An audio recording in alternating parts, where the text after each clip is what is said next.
Hi, this is just a short session of analysis of yesterday's Spingold semi-final, last session.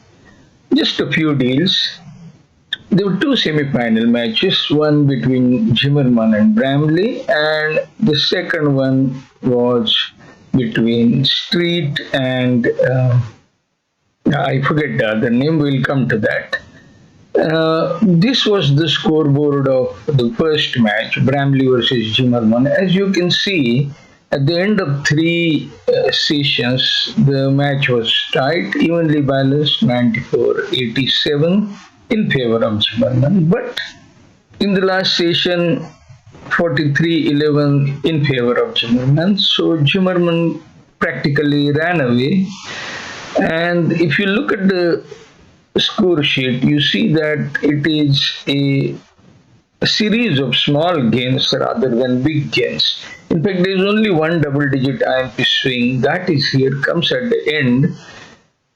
The first four are partial swings, part score swings, and it would be very interesting and instructive to look at those. Now, before I get into those, I must remind you that this is the penultimate day of a long event, and players must be tired. And as you know, the average age of bridge players is pretty high. So there are likely to be some errors because of tiredness, because of lapse of concentration, and things like that. It wouldn't be good for us to harp on those errors. So if there is that kind of error, I'm simply going to ignore that, skip that. I'm not going to discuss that. What I'm here to discuss is something that might be more philosophical, more fundamental, more basic, more first principles that can tell us something about what needs to be improved, and that can allow the younger players to learn something and benefit from that. So, with that in mind, let us go to the first deal. And how did the bidding go? First of all, look at the two big hands here. North and East practically have nothing. West has 21 high card points and South has 16. Let us now look at the bidding. It goes one club, South opens, West bids two note to show hearts and diamonds, the lower two suits, East bids three diamond, South bids three heart. A beautiful bid. South is angling for three note trumps. So if North has a bit of something and diamond check, South is willing to pay three note trump. And as North doesn't have anything like that, North signs in four clubs. Four club becomes the final contract. Lead is diamond ace and diamond back. And because declarer doesn't have an easy entry and needs to first cut down roughs just in case West comes up with short speed or whatever, South simply banged club is, and that was it. There were easy 10 tricks after that. Now, what surprised me was the reticence of West at later levels. What is the two note trump bid? What are the limits of that bid? Is it weak? Is it strong? If it is strong, what is the minimum? What is the maximum? What about three diamond? What does it say? Does it say that it's a weak hand and no fit? Or does it say that it is merely the weak hand? It would seem to me, let us just get back to the basic original hand, and East has forecarded a diamond, so East is certain of a 5-4 fit. Could East bid 4 diamond here? Now, as you can see, one club, two note trump pass. There are so many bids available to East: 3 diamond, 4 diamond, 3 club, etc. Now, what does that three diamond bead show? And whatever that shows, what does waist pass mean? That gives me an impression that somewhere East West do not have a template for handling this situation, a philosophy for handling this situation. You can have n number of understandings, methods, or whatever, but if you don't have a basis for those methods, if you don't have a philosophy underlying those methods, you will come across situations every now and then where you will be nonplussed because you will be looking for a method and there won't be a method, which brings up situations that are rather rare, and you couldn't have had discussed a method to cater to that situation in general. So what you need is a philosophy, a basis, a first principles approach, and the impression that I get from here is that East West didn't have one. What happened at the other table? At the other table, they played in three hard. Now, the very first bid, double by West, gives me a sense that West has thought about this because he has a strong hand. He doesn't want to use any two-shooter overcall and put himself in trouble later because he wouldn't know what to do next after partner's bid, because partner's bid will be a forced bid. In this case, after the double, partner has a chance to express his strength and other aspects in many different ways. If not comes in, that could be even a pass. If not doesn't come in, that could be many different bids at one or two levels. So by not taking away space and by using the double to show strength, West has done one basic good thing, kept space available for further exploration. Now, I would also like to draw your attention to this one diamond bid. In the old days, in 70s and 80s, many people used to play what is called Herbert convention. That is, on double, the immediate next bid shows a weak hand. That convention has given way now to simply the best should take out. But you would have found that almost 70 to 80%, or perhaps even 90 to 95% pairs played Herbert then. And I'm happy to see that the Polish pair here is playing that. So one club double one diamond merely said that East did not have a great hand, it only showed a weak hand. And then one diamond after three club by bidding three heart, West was able to show a very strong hand. Of course, East passed and West played there. Three heart makes, four diamond makes, so that was 140 to East West here. Add to that 130 in the other room, and East West got, the team Zimmerman got 7 MP swing. Let us come to deal number, the second swing deal. This also will tell you something about the philosophy, the basics. What happens here? One club by south pass, too hard, weak bid, pass, pass, pass. My comments about this too hard bid: one, it is not a weak bid hand, although it may be a weak bid. 10 points, queen jack 6 card hard, and there could easily be a hard game. What if south comes with king doubleton hard, queen to 4 spades, and just one ace somewhere? That would only be 9 points and you would be making a game. Add a little bit to south's hand, game will be certain. Add a lot more and you could even be looking at a slam. Do you have space enough to explore that? Not really. Now, why would you like to preempt your own side with that too hard bid? I don't know at all, but that is what North seems to have done here. Let us see what happens on the other table. At the other table, East opens one note-drum. Now Woolsey and Bramley open one note-drum in first seat. Favorable vulnerability 10 to 12 points. So he has 11 points. He opens one note-drum. Many people, many especially new advancing players, tend to believe that it is aggressive kind of bidding. No. Let me get this straight. It is destructive kind of bidding. You are trying to create trouble for opponents and hoping that if opponents are not good enough to handle that, you will get IMPs. That is not aggressive. That is merely destructive or sort of the bidding that creates interference. That isn't exactly aggressive bidding. But there is an aggressive element to it because against a good pair, you would be exposed to handling a contract with insufficient values and you might need good play, etc.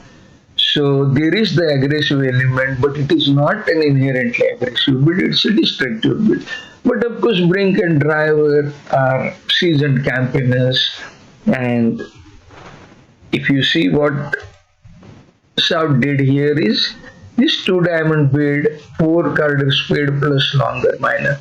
This is exactly the scheme that I very much like, that we play, and that doesn't require you to think of 3 different schemes against strong note-drum, weak note-drum, etc. You can bring it to good use against all kinds of varieties of note-drum, but that's where South bid 2-diamond.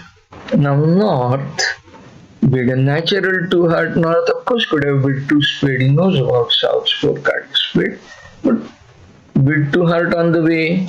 South not having heart support, bid 2 spade, and that is where they played. Now is 2 spade a good contract? As you can see, it is. We will ask JIB what happens against any lead it makes. You can play club ace king, club rough, and you can also rough 2 hearts, and you can easily get 3 spade top tricks, 2 club top tricks, and 3 roughs 8. That's what the declarer did. I would like to show what happened at the other table in play. Just look at the play here. Diamond ace. Now this 10 was a beautiful false card, kind of, not letting ace judge whether diamond 4 is encouragement or discouragement. 4 could well have been from jack 4 to jack 4 3. So ace didn't want to play king of diamond. Let's ask JIB, had ace played the king and given a rough, the contract would have gone down. The other killing lead is the small heart, which is very tough to get. Unless you are seeing the 4 hands, you won't be touching that card, thinking about it at all. So that 10 was a good play, dissuading East from continuing hard. But what happened next? East plays a club, club ace, club king, club rough. So far so good. But now what the declarer should have done is cash 3 spades and on the 4th spade discarded a diamond.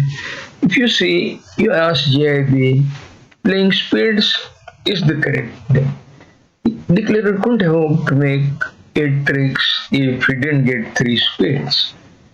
And if he got 3 spades, he would have been able to discard losing diamond on 4th spade and make 8 tricks. But instead, declarer plays a diamond here.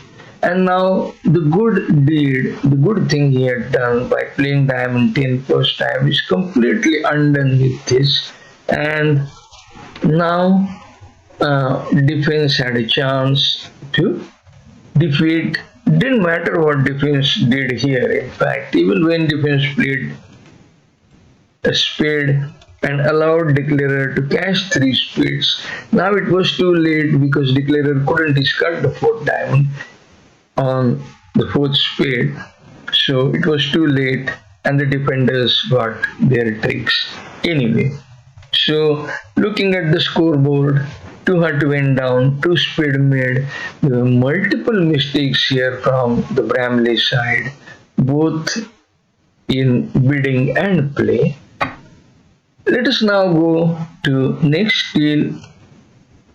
Look at this deal. 9 high card points with west, 14 with east. That is only bare high card points. If you actually use different method, those are points or whatever, I use my own method, simple method, call it BMR method. Alex Martelli from Italy had informed me of that method. There was a paper published on it. It's a simple method where there is upgraded HCP sum to 40, but the simple tweak is count 4.5 for ace, 1.5 for queen. King stays at 3, but jack is 0.75 instead of 1, and 10 is 0.25. But that method, east here has 14.5. There are 2 tens, 3 aces to compensate for the 0.5 you lose basically. And similarly, west has somewhere around 9.25 or 9.5 in fact. Now what happens in bidding? One heart quite inexplicably west passes. We could blame it on tiredness. I'm not sure why west passed. Once is fine. What happens next? Not doubles. East passes. South bids 2 diamond, pass, and east with that great beautiful hand doesn't make a reopening double.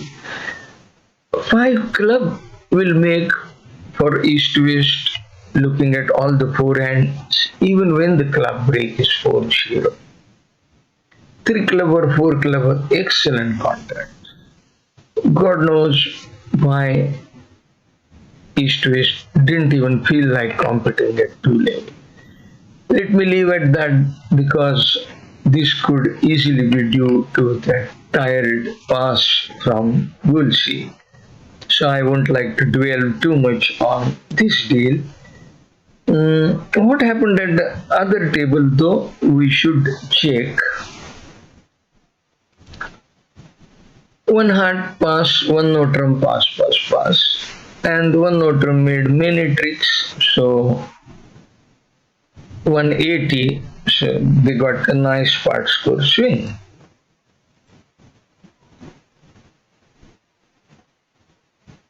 What about the last deal that I would like to discuss here for this particular video, and I'll stop after that. 10 points with east, 11 with west, no major should fit, 4 diamond fit. What is the best that east-west could do? A partial in diamonds. What happened at the other table? A partial in diamond, 3 diamond west plus 2. Look at the bidding here. 1 heart, and you see a game force bid here. Now 10 points, not good enough for opening for most people, but if they do open 10 points to the hand, that is not a crime. But responding with a game force bid opposite 10 point only with 12, it's certainly something that I wouldn't approve of. Now what happens next?